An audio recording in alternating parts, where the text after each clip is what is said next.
ओम शांति। 24 जून 1965 को मातेश्वरी मम्मा जी के अव्यक्त होने के बाद वतन में जो विशेष भोग लगे, 7वें दिन 1 जुलाई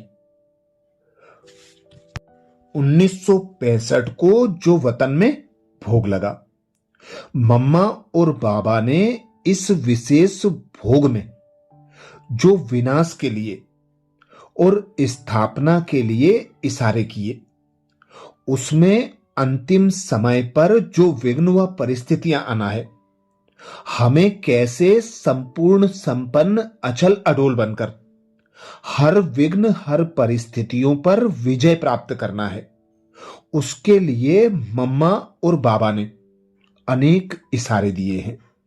तो मनन करते हैं इस विशेष भोग संदेश का, जो दादी गुलजार जी ने वतन में मम्मा और बाबा को स्वीकार कराया। ओम शांति। 7वां दिन 1 जुलाई 1965। संदेशी जी बोली, आज वतन में माँ से मुलाकात करते समय समाचार की लेन देन करने के बाद माँ बोली कि बाबा हमें वहां ले चला जहां विनाश की तैयारियां हो रही हैं। वहां बहुत नाजुक हथियार तैयार पड़े हुए थे। साथ में मार्शल लोग प्लान बनाए तैयार हुए खड़े थे। सिर्फ 1 सेकंड की देरी है ऑर्डर मिलने बस शुरू करने की।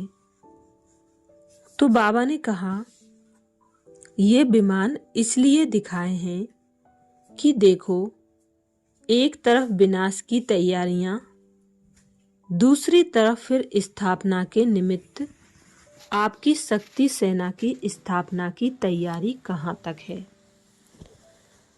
तो स्थापना और विनाश की तैयारियों में दिन रात का फर्क था। इस पर मम्मा सुना रही थी कि दिखने में ऐसा आता है कि अब बच्चों का पुरुषार्थ कोई समझाने से तीव्र नहीं होगा, लेकिन एक तरफ कुछ विनाश की रिहर्सल, दूसरी तरफ फिर अब प्रभाव का भी समय नजदीक आ रहा है। तो उसमें बच्चों की बुद्धि बिजी हो जाने से ही पुरानी बातें व पुराने संस्कार मिट जाएंगे। अब भले बच्चे कहते हैं कि हम बिजी हैं, लेकिन सबकी बुद्धि बिजी नहीं है। भले मुख बिजी है, लेकिन बुद्धि बिजी होनी चाहिए। बाद में फिर बाबा ने एक गुह्य रहस्य सुनाया कि देखो, विनाश का कार्य अब क्विक चल रहा है। 1 सेकंड में बुद्धि को टच कर कार्य करा लेते हैं। इस ही रीति से अब स्थापना का कार्य भी जल्दी जल्दी होना है।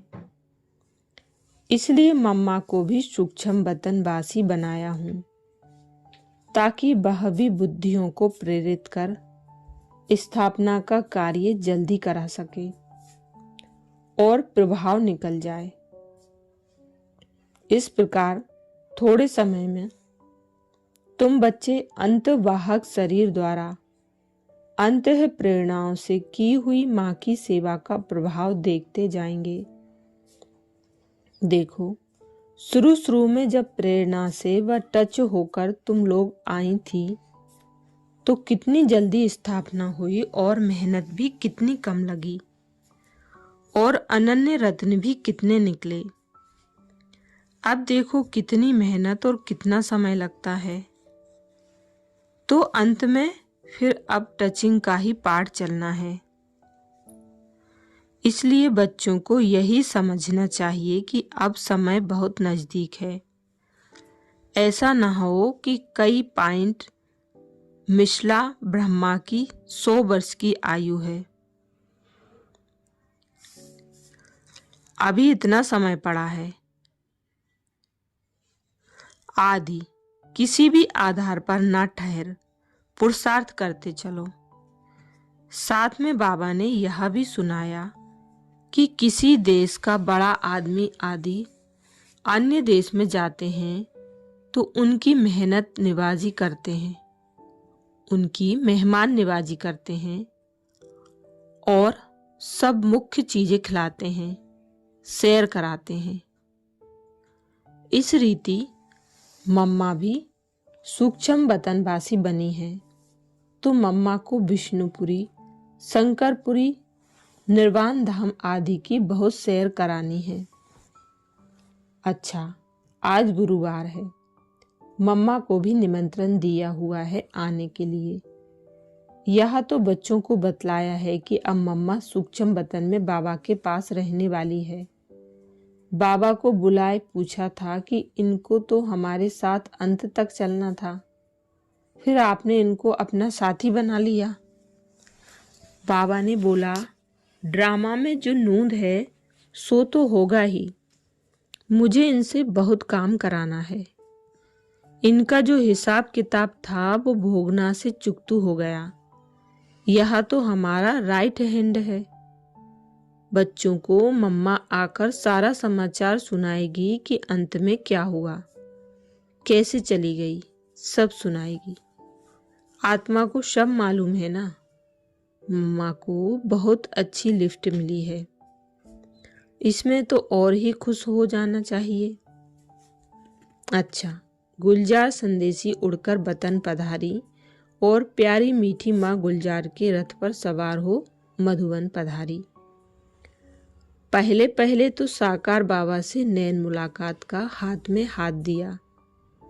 बाबा बोले, मम्मा आई है, पधारी है।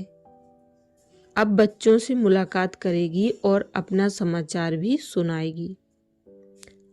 प्राण माने महावाक्य उच्चारे।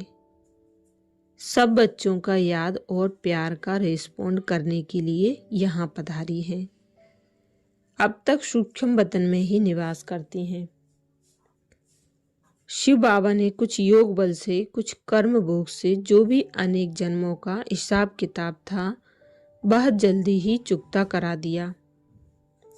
इसलिए अब निर्बंधन आत्मा बन, जैसे आप बच्चों की सेवा में थी वैसे ही हैं और अंत तक साथ रहेंगी।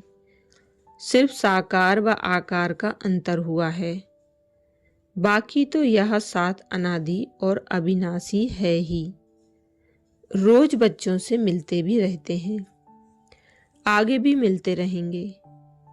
अंत समय में कुछ समय पहले कष्ट कम महसूस होने लगा था और अशरीरी कर्मातीत अवस्था का इस शरीर में होते हुए भी कुछ सेकंड अनुभव हुआ था और उसी ही अंत मते के हिसाब से कर्मातीत अवस्था की गति प्राप्त हुई।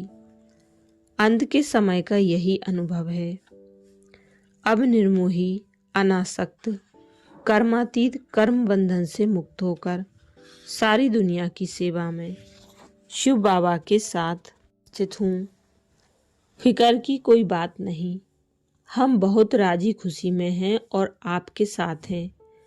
इसलिए आप सब भी जल्दी जल्दी अनासक्त, अंतर्मुखी और अचल स्थिति को प्राप्त करो और अपने राज्य की स्थापना के कार्य में मददगार बनते चलते चलो।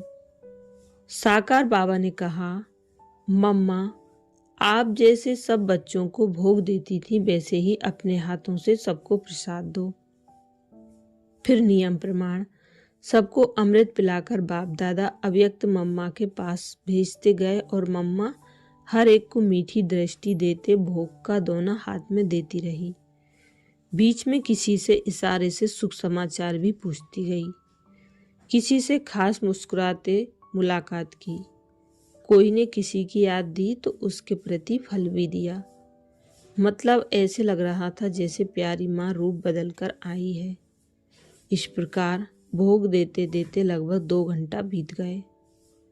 अब सबको भोग मिल गया। तब बाप दादा मीठी माँ के सामने संदली रख बैठे और नैन मुलाकात के साथ साथ अव्यक्त मुलाकात होने पर हस्त कमल से प्यारी अव्यक्त माँ को घर के फल और भोग का शगुन कराते रहे।